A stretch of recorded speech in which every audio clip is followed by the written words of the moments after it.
welcome to Property Question Time. I'm Stephen Galpin and this is the programme where you can have your property related questions answered by our team of property experts.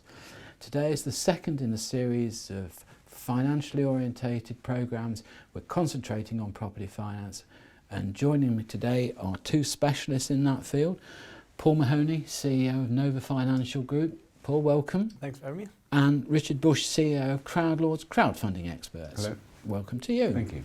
Good. Well, I think we'll pick up, first of all, where we left off in our last programme, which was just discussing, really, the ability of gaining finance for property development and how that's developing and how it will develop now that we've left Europe. Richard? How it will develop, you know, who only knows. Well, I guess we can comment on how it has developed, and there's been quite a lot of change in the market from what we've seen, and Paul mentioned in the previous programme about average rates being about 1% per month. What we see now is that development finance is a lot cheaper, typically, or you can get it between 6 and 8% per year, but they'll cut it off at about 60% loan to value, so you'll need some top-up finance from a more expensive resource. So, and that has been driven, I think, by, one, the banks wanting to lessen their risk, and uncertainty about the property market generally. You know, as Paul said, that lenders typically want to minimise their risk, and they're doing that by lowering the amount that they'll lend, but they're willing to take a lower rate as a result. Okay, but isn't that going to be a step that puts us backward in the supply and demand race? I don't think it will, because typically what happens is that people like us and other sources of finance will step in and make up for that 15% loss that now exists. So I think it just means that the raising finance is more complex. So it's good to get a good broker who will bring in the right partners to work together to fund the development. Okay, well that works for property development, but Paul, how does that work for the private individual? Not quite so easy, is it, to find another 15%? You know, I think the point about the supply and demand thing is that there should be more of an onus on government to incentivise what actually drives supply. You know, I agree with what you said earlier about it's all well and good for them to throw on their high-vis jackets and say they're going to build, but that's not what builds, you know, new properties. So what does build new properties is things like more availability of development finance, cheaper development finance, easier planning process, more money going into funding new builds, not just from a finance perspective, but also a buyer's perspective. You know, for example, there's a policy in Australia, where I'm from, where you get better tax depreciation treatment for new properties. So that incentivises people to buy new properties and helps fund new developments. Now, the government seems to have gone the opposite way on that recently, but I don't think that it would be a bad thing for them to be considering things like that to help actually fund these new builds, because they've been promising this for over a decade. They've never delivered on it. Yeah, and I can't really see anything major changing that's going to change that. Well, I have this concern. Sorry, my opportunity to have a little rant. I mean, there's a number of things. Assured shorthold tenancies were brought in the late 80s to make sure landlords could get their property back once they'd let them. So you let for a set period of time and you know for sure you're going to get it back. Why was that done? To get more landlords providing rental homes for the market. What has this government done? They're going to bring in this no fault, no eviction nonsense. Well, you know, I can't remember how many times I've said this, but, you know, a landlord will draw up a lease, a tenant will see that lease, you both sign it, so why don't you just do what it says? You know, it's quite simple. So if you want to let your property for 6 months, do it. If you want to let it for 2 years, both of you do it. If you want to let it for 5 years, both of you do it. It doesn't seem to be an issue that the government needs to get involved in. I really don't. And again, you know, we talked earlier about tax on buy-to-let property. Well, it seems to me the government are almost penalising the sort of smaller landlord. Now the logic is, if you talk to accountants, they say, well, the government want to deal with bigger people because it's easier, it's less people to chase for tax, it's less tax avoidance, it's tax that they can monitor more carefully.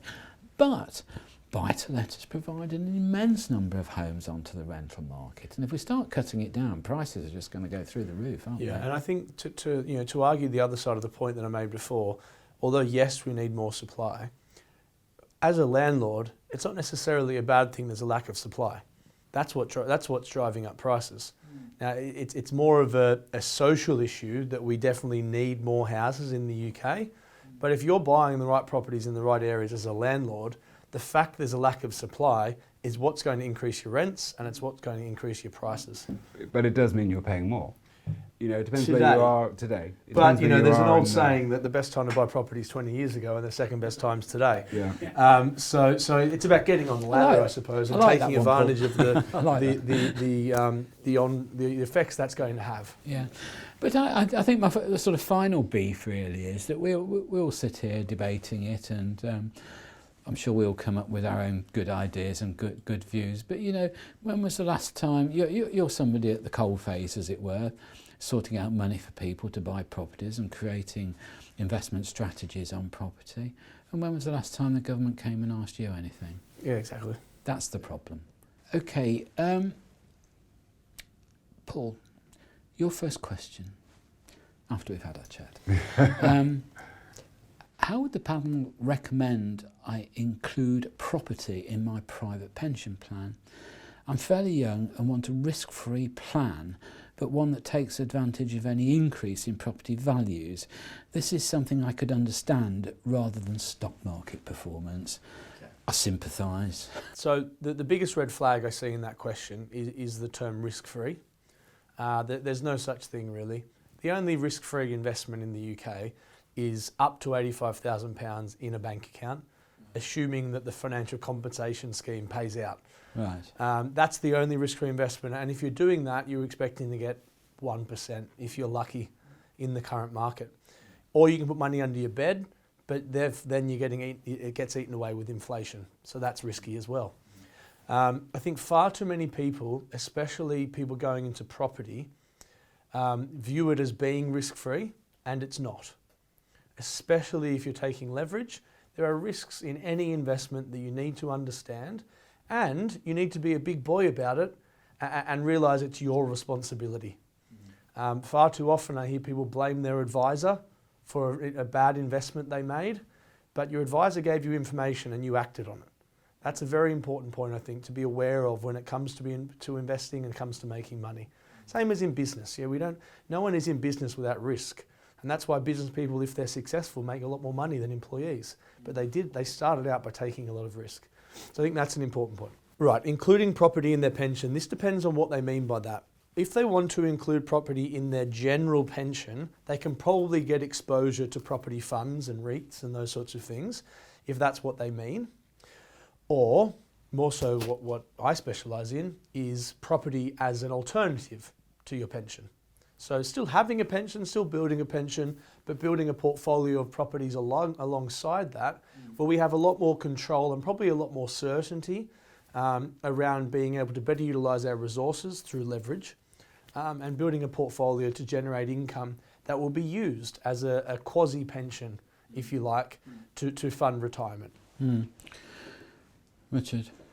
Yeah, I agree. I think That's an easy answer. it is, and I'd like to start with that because I don't like conflict. But I think there is tremendous opportunity to build value for when you retire alongside your pension. And you know, as we've discussed before, you can take some of your pension fund and invest it in property, but treat it like your pension. So don't touch it when you're tempted. But as Paul said, it gives you control over what happens to that money, and it is in line with the property market, and it's an area that you understand. I can see why people would do that. Yes. I mean, Paul raised a very good point about some people do blame their advisors, and I mean, we see this in life. I mean, I've sat in court as a magistrate for 15 or 16 years, and I can't tell you how many times somebody says, well, my solicitor never said that. Yeah. And you have to say, well, what was it you asked your solicitor? You know, they're not mind readers, and no professional is. So you've got to make sure that your advising professionals really understand what you want. And again, I know one of Paul's sort of bedrock points is that you need to decide where you are today and where you're going. I mean, I've heard Paul say that a lot of times. I think just one point, they mentioned how to start out. I'm a big believer when you're starting out, you should start very simple and as low risk as possible. So if this is your first property investment, don't rush into a small development because that's a lot more complex. Go for something much more passive and easier to understand, like a traditional buy-to-let, for example, in a central location that you're very, very confident in demand. That's a really good starting point, and then building in complexity from there. Sure. And that does mean that they have to be realistic about the returns that they're going to get, because the more safe it is or the less risky it is, the less the return. But it's better to learn there than it is to learn in something that is high risk and therefore... Well, again, good professionals, and providing, as I say, you ask the right questions, will guide you on what your expectations can be and realistically can be, I think. Paul, do you not agree? Yeah, I do. Yeah, okay. They'll also point out the potential downside. And when you give downsides, advice, you'll yeah. point out the... Absolutely. Richard, what is the panel's current view on fixed rate mortgages, i.e. the view that rates will now stay low for the foreseeable future? Who knows? I think the... Get your crystal ball. Yes, my general view on the question where are interest rates going is who knows, because they are impacted by the macroeconomic situation and the situation in the UK, as well as other factors to do with the economy in the UK and so on. So having said that, I'm a great believer in fixed rate, because at least then you have certainty of what the cost is going to be. And if you don't take that option, you're basically gambling on whether you're right or wrong about where interest rates are going to go. So, my personal approach is always to go for as much certainty as possible. Yeah. Okay. I mean, what's always interested me, I've never understood why a mortgage rate would have to follow the bank rate. I don't understand why whoever it is that's lending you the money, presumably borrowing it from somebody else at a margin, can't say, right, well, this is a 15-year mortgage, so we'll take this at 15 years, and there you are, you've got it fixed at that for I guess for there are two sides on it. There's the cost of money, which is pretty well dictated by the LIBOR rate, and then there's the opinion on risk, what's going to happen during that time, and they'll price in variations in values. And so the start point is always, how much is it costing to get that money in order to lend out? So I guess that's why I see it. But can't that be fixed for a period of time too? I don't know if it can, because it's open to the macroeconomic situation. I suppose there's also the opportunity cost of money, where with most mortgage products, aside from term products, they'll give you an introductory rate, which means you might borrow at 2%, but after 2 or 3 years the rate goes to 4%. Which means that, therefore, they probably get some people who just accept that 4% rate, but actually most people will remortgage their property every 2 or 3 years, and lenders obviously know that, and that's why they're doing it, because it allows them to recycle their money. So I suppose that gives them the flexibility as well. Yeah, I think people need to be careful there, though, because there's quite a lot of lenders will offer a discounted rate for the first 2 years, and you think you're getting a good rate for the first 2 years, but they're adding the extra 2% that you're not paying to the amount that you owe. So you're actually paying, that extra 2%, but it's going to the... It's just a subsidy, a temporary subsidy. Well, so there's always an arrangement fee. In some cases it's very small, and in some cases it's quite large. And usually you'll find that the lower the rate, or the initial rate, the higher the fee.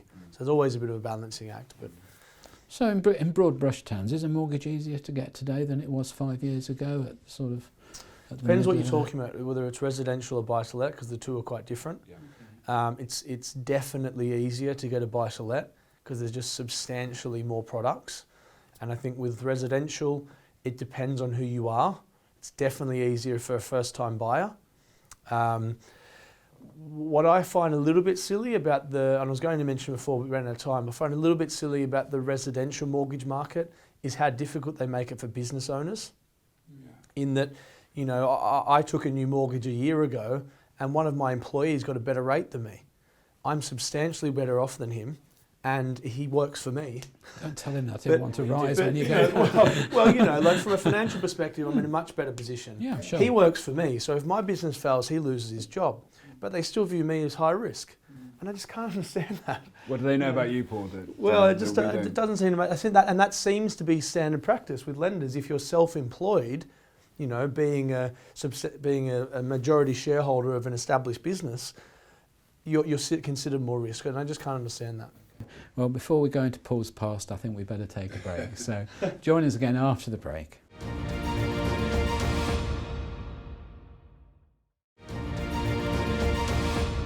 Hello and welcome back to part 2 of our special edition of Property Question Time featuring financial matters. And again, joining me is Paul Mahoney. Welcome back, Paul. And Richard Bush. Richard, welcome. Thank you. Paul, I have a buy-to-let property with a buy-to-let mortgage. I haven't been able to let the property for some time and I'm considering moving in and making it my home for perhaps the next couple of years. This, I understand, would be a breach of my mortgage terms, and therefore I wonder if the panel would recommend that I notify my lender and whether this would cause them to call in the loan, or even though later I want to revert back to letting the property, I'm not sure what the consequences will be. Okay, yeah, it's a good question. Definitely something that's they're better off having asked than having just done what they're planning to do. Yes. Lenders are very strict on this. The reason they have to be very strict on it is it's a lot easier to get a buy-to-let mortgage than it is to get a residential mortgage. The serviceability is from the rent with a buy-to-let, whereas with a residential it's from your personal income and your personal situation. And obviously residential is a very regulated part of the market. So what some people have tried to do in the past is what they call backdoor buy-to-let, meaning that they can't get a residential mortgage, so they get a buy-to-let mortgage instead and then go and live in the property. And the lender will call in the mortgage if you do that. I haven't heard of any lenders being okay with allowing you to do it. Generally, this person will have to remortgage the property onto a residential mortgage. Paul, I'm kind of reading between the lines here, and I'm going to ask you the naughty question. Yeah. How do they know? If you have, they've got quite a complex sort of information sharing system. For example, if you have any bank statements going to that address for your personal name, they'll probably find out through that because lenders share information. I think it's called the Hunters system or something along those lines. I can't remember the exact name, but there's a chance they'll find out from that. If you have your council tax or your council registration to that address. So there are numerous ways they can find out. Or, for example, when it comes time to buying another property. And of course that's your residential home, but you've got a buy-to-let mortgage on it. So there's numerous ways they can find out. It's not worth the risk really, because you don't want to get blacklisted by a lender. You don't want to get fined, or you don't want to get your mortgage called in and not be able to get another one, because that could be disastrous as well. Okay. And so what you're effectively saying is that he does need to remortgage, and there will be a test of his ability to be able to pay. Their personal situation as well. You know, can they actually afford to live in that property will be a question. Something that lenders quite often ask, or what they quite often look at, is if you've got a home and you're buying a buy-to-let, is they'll look if that buy-to-let is a nicer property than your home, and they'll also look if it's closer to your work. And they'll ask questions about that. To make sure that that's not what you're doing. So they are quite onto it. And perhaps that's why sometimes lenders are a bit painful to deal with, and they ask what you would think are a lot of very silly questions, because they're trying to find fraud, essentially, which is what it is, like that. Okay. Is there much of a difference in interest rates between buy-to-let and private mortgage? There is a little bit of a difference. There's not as much as there was in the past, but there is a difference. You know, the better residential mortgage rates are, you know, down toward 1%, whereas the better buy-to-let rates are just below 2%. Okay. Richard, crowdfunding, do you often get people that perhaps can't get a conventional mortgage looking to crowdfund a home? Yes, we've had quite a lot of people applying to crowdfund their private residence, but obviously we're not allowed to. It's very regulated, as Paul said.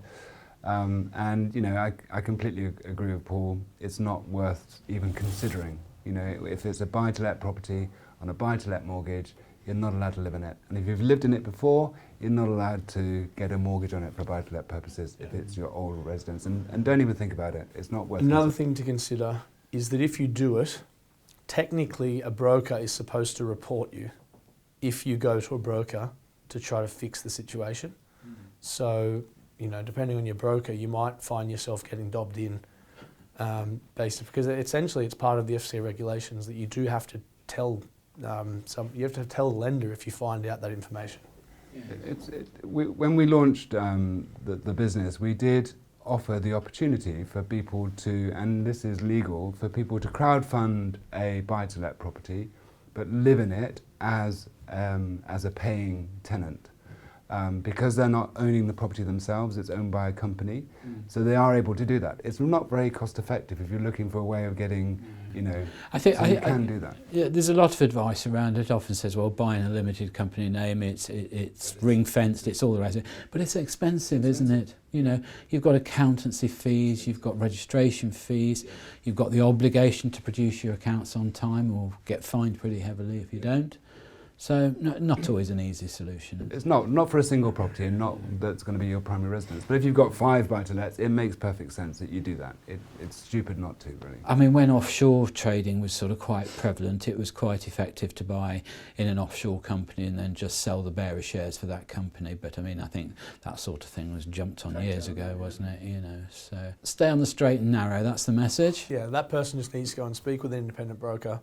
Try to get a residential mortgage on the property if that's what they want to do. Find if that's possible, then make a decision what they should do. Okay, great. All right, Richard, your question. I'm planning to commence my first small development project and have had my requests for funding turned down by 3 mainstream banks, all citing my lack of track record as the reason for rejection. Is crowdfunding the answer to my problems? Right, not. Afraid not. Simple answer. We're probably more accommodating for people that have limited experience than most lenders. But at the end of the day, we're recommending to our investors that they support this person. So we have to be very confident about their ability. And if not done it before, it's quite a high risk using other people's money. Having said that, we do have a number of people that we work with who have limited experience. And our recommendation in that situation is to build a team around them. There's hardly ever one person that does a development. You've got the architect involved, you've got planning consultants, etc., etc. So as long as you build a team of people around you, then us and other crowdfunding platforms and many lenders will look at it. But if you go on your own and say, I'd like to be a developer, please, can I have some money? They're going to say no. Yeah. And I don't blame them. And I think one mistake that person's made is just to go and speak with their 3 high street banks. Yes. You know, they were never going to lend them the money, and they weren't to know that, so fair enough. But a lot of people do this with buy-to-let as well. You know, they just go and speak with their bank, usually, the one that they're already associated with, and they don't meet the criteria, and then they feel as though that they can't get finance. But you know, there's a very broad market out there from, you know, high street, which are the cheapest but most stringent, to people who will almost lend to anyone, but are very expensive. And for this person, perhaps crowdfunding isn't for them, but there probably is someone for them. Yeah. And it will probably cost them an arm and a leg for their first experience. But if how would you approach such people? Where would you find them? Speak with a broker, speak with a development finance broker, specialist, and they'll find them, they'll know them. Or speak to the platform that you're looking to get money from. We often introduce people to other people to work together.